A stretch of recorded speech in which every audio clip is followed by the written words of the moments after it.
नमस्कार। आज के इस बेहद खास रणनीतिक विश्लेषण में आपका स्वागत है। ये चर्चा विशेष रूप से आप जैसे नीति सलाहकारों और रणनीतिकारों को ध्यान में रखकर तैयार की गई है, जिनके कंधों पर देश के भविष्य की दिशा तय करने की जिम्मेदारी है। आज हम एक बहुत ही गंभीर मुद्दे पर बात करने वाले हैं। हम समझेंगे कि आखिर क्यों सिर्फ एक जेट इंजन को फंड करने से बात नहीं बनेगी, बल्कि इसके लिए एक पूरा वैज्ञानिक इकोसिस्टम खड़ा करना सबसे ज्यादा जरूरी है। तो चलिए बिना किसी देरी के फटाफट आज के इस रोडमैप पर एक नज़र डालते हैं। हम बात करेंगे एरोस्पेस की पहेली, फंडिंग और प्रतिबंधों का इतिहास, उस भयानक पिघलने के बिंदु से बचाव, फेडेक की कमी, राष्ट्रीय विज्ञान योजना का ब्लूप्रिंट और अंत में एक मजबूत इकोसिस्टम का निर्माण। शुरुआत करते हैं भाग 1 से, एरोस्पेस की महान पहेली, जो हमारी मौजूदा क्षमता की बिल्कुल सटीक तस्वीर पेश करती है। अब जरा इस बात पर गौर कीजिए और खुद से पूछिए, हम अंतरिक्ष में इतने जटिल सैटेलाइट तो बड़ी आसानी से लॉन्च कर लेते हैं, है ना? लेकिन पिछले 45 सालों से, जी हां, 45 सालों से हम एक स्वदेशी जेट इंजन बनाने के लिए लगातार संघर्ष कर रहे हैं। आखिर ऐसा क्यों है? अंतरिक्ष में हमारी इतनी शानदार सफलताओं के बावजूद ये एक बहुत ही कड़वी सच्चाई है कि पिछले 4 दशकों में हम एक भी स्वदेशी जेट इंजन सफलतापूर्वक नहीं बना पाए हैं। इस विफलता की जड़ तक पहुंचने के लिए हमें भाग 2 यानी फंडिंग और ऐतिहासिक प्रतिबंधों की गहराई में जाना होगा। जरा इस डेटा को देखिए, ये सच में हैरान करने वाला है। जहां फ्रांस और अमेरिका जैसे देश अपने इंजनों के R&D पर हजारों और लाखों करोड़ खर्च कर रहे थे, वहीं हमारे कावेरी प्रोजेक्ट को कितने मिले? मात्र 382 करोड़ रुपए। मतलब फंडिंग का एक बहुत बड़ा हिस्सा लोक लुभावन योजनाओं में चला गया और हमारा जो कोर R&D सेक्टर था, वो सचमुच बुनियादी पैसों के लिए भी तरसता रहा। और फिर आती है हमारी ऐतिहासिक टाइमलाइन। 1974 और 1998 के परमाणु परीक्षणों को याद कीजिए। इनके ठीक बाद जो अंतर्राष्ट्रीय प्रतिबंध हम पर लगे ना, उन्होंने मानो हमारे सामने एक अभेद्य दीवार ही खड़ी कर दी। नतीजा ये हुआ कि पैसा होने के बावजूद हम जरूरी मेटलर्जी, हाई प्रिसिजन मशीनें और टेस्टिंग इंफ्रास्ट्रक्चर हासिल ही नहीं कर पाए। हम दुनिया से पूरी तरह कट गए थे।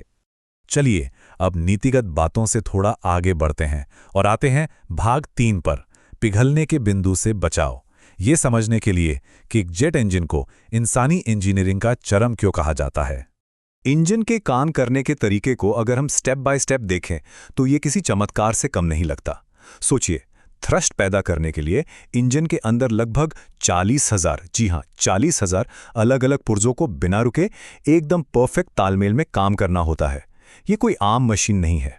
अब यहां सबसे बड़ा कैच है एक ऐसा भौतिक विरोधाभास जो सच में दिमाग घुमा देता है। इंजन के अंदर का औसत तापमान 1700 से 2000 डिग्री सेल्सियस के पार चला जाता है, लेकिन जिन टरबाइन ब्लेड से ये इंजन बनता है, उनका अपना मेल्टिंग पॉइंट यानी पिघलने की क्षमता सिर्फ 1300 डिग्री है। मतलब समझ रहे हैं आप, ब्लेड अपने पिघलने के तापमान से सैकड़ों डिग्री ज्यादा की भयंकर गर्मी में लगातार काम कर रहा है। और बात सिर्फ गर्मी पर ही खत्म नहीं होती। 25,000 आरपीएम की रोटेशनल स्पीड के बारे में जरा सोचिए। इसका सीधा सा मतलब है कि उस एक अकेले लाल गरम टरबाइन ब्लेड पर 10 से 20 टन, मैं फिर कहूंगा 20 टन का भयानक खिंचाव और दबाव पड़ रहा है। तो इतने भयानक दबाव में धातु को टूटने और पिघलने से कैसे बचाएं? यही एंट्री होती है सिंगल क्रिस्टल सुपर अलॉय की। ये कोबाल्ट, क्रोमियम, टाइटेनियम और टंगस्टन जैसी धातुओं का एक ऐसा सटीक और गुप्त मिश्रण है जिसे 2000 डिग्री पर पिघलाकर एक खास सीड क्रिस्टल के जरिए ढाला जाता है। मकसद क्या है?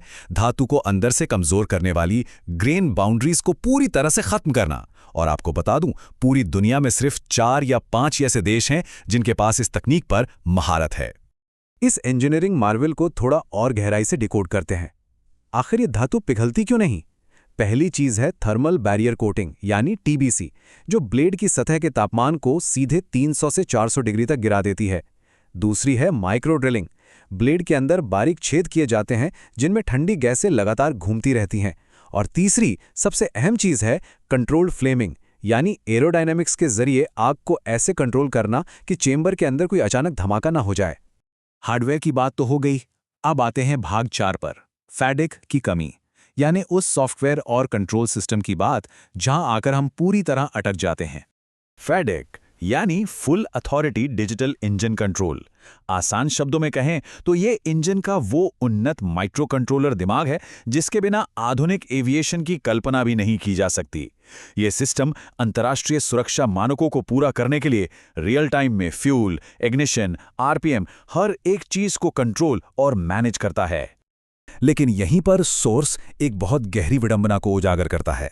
जरा सुनिए, हमने पूरी दुनिया को बेहतरीन कोडर्स दिए हैं, हमारे दिमाग आज सिलिकॉन वैली चला रहे हैं, लेकिन फिर भी हम अपना खुद का एक अंतर्राष्ट्रीय स्तर का फैडेस सिस्टम नहीं बना पाए हैं। यह सच में हमारी तकनीकी विफलता और हमारे शानदार टैलेंट के बीच की एक बहुत ही दुखद खाई है। तो फिर इसका समाधान क्या है? बात करते हैं भाग 5 की, राष्ट्रीय विज्ञान योजना। ये एक ऐसा ब्लूप्रिंट है जो इस पूरी सिस्टमैटिक समस्या को जड़ से उखाड़ सकता है।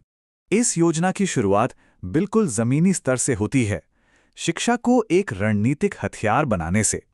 सोचिए, अगर 10वीं क्लास के सिलेबस में ही जेट इंजन के बेसिक्स पढ़ाए जाएं, अगर इसरो और डीआरडीओ के टॉप एक्सपर्ट्स सीधे नेशनल टीवी और रेडियो पर आकर बच्चों से बात करें, इसका सिर्फ एक ही मकसद है, एक नेशनल टैलेंट पूल तैयार करना जो बचपन में ही जीनियस बच्चों को पहचाने और सरकार उनकी पूरी पढ़ाई और रिसर्च का खर्च उठाए। बात सिर्फ शिक्षा की नहीं है, सोर्स यहाँ कुछ बहुत बड़े और निष्पक्ष संरचनात्मक बदलावों की भी वकालत करता है। जैसे आम नागरिकों के लिए एक एआई प्रबंधित ओपन सोर्स प्लेटफॉर्म बनाना जहां वो अपने इंजीनियरिंग सॉल्यूशंस दे सकें। देश के टॉप R&D टैलेंट को विदेश जाने से रोकने के लिए कम से कम 60 लाख रुपए सालाना वेतन तय करना। और तो और सही नीतियां बनाने के लिए शीर्ष राजनीतिक शासी निकायों के लिए भी एक योग्यता परीक्षा लागू करना। काफी बोल्ड सुझाव हैं ना? अब हम पहुंच गए हैं अपने अंतिम और सबसे महत्वपूर्ण हिस्से पर, भाग 6, भविष्य के इकोसिस्टम का निर्माण। इसे असल में लागू कैसे करना है, आइए वो समझते हैं। सबसे पहले हमें स्कंक वर्क्स मॉडल को अपनाना ही होगा। इसका सीधा सा मतलब है जेट इंजन डिजाइन के लिए एकदम समर्पित कोर टीमें बनाना। ठीक वैसे ही जैसे अमेरिका ने अपना मशहूर B-2 बॉम्बर और SR-71 विमान बनाया था। हमें लाल पीताशाही और नौकरशाही की उन जंजीरों को तोड़ना होगा और अपने एलीट इंजीनियरों को वो आज़ादी देनी होगी जिससे वो बिना किसी रुकावट के तेजी से इनोवेशन कर सकें। इंजीनियरिंग का एक बहुत ही बेसिक उसूल है, आप जो चीज़ टेस्ट नहीं कर सकते वो आप बना भी नहीं सकते। इसलिए हमें देश के भीतर ही वर्ल्ड क्लास टेस्टिंग इंफ्रास्ट्रक्चर बनाने में भारी पैसा लगाना होगा। हमें high altitude test facilities, high speed wind tunnels, shock tunnels और ब्लेड फटीग टेस्टिंग लैब्स की सख्त जरूरत है। और ये सब अलग अलग कमरों में बैठकर नहीं हो सकता। हमें एक कोलैबोरेटिव इकोसिस्टम चाहिए, एक नेशनल सुपर अलॉय मिशन जहां इसरो, बार्क और डीआरडीओ एक साथ आएं।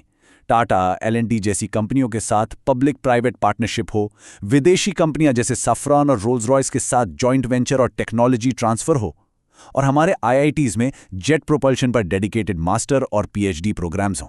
सबको मिलकर एक यूनिट की तरह काम करना होगा। तो एक नीति सलाहकार के रूप में आपके लिए इस पूरे रणनीतिक विश्लेषण का सबसे बड़ा टेक अवे क्या है? वो ये है कि एक जेट इंजन को सिर्फ पैसों से नहीं खरीदा जा सकता। इसके लिए एक पूरा का पूरा इकोसिस्टम चाहिए होता है।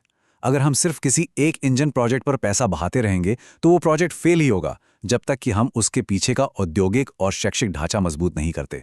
मैं आपको इस एक आखिरी और सोचने पर मजबूर कर देने वाले सवाल के साथ छोड़े जा रहा हूं। जब आप देश की भविष्य की रणनीतियां बनाएंगे तो खुद से जरूर पूछिएगा, क्या हम सच में एक पूरा इकोसिस्टम बनाने के लिए तैयार हैं, या हम बिना बुनियाद के बस इंजन बनाने की कोशिश में ही लगे रहेंगे? इस रणनीतिक प्रस्तुति में मेरे साथ जुड़ने के लिए आपका बहुत बहुत धन्यवाद।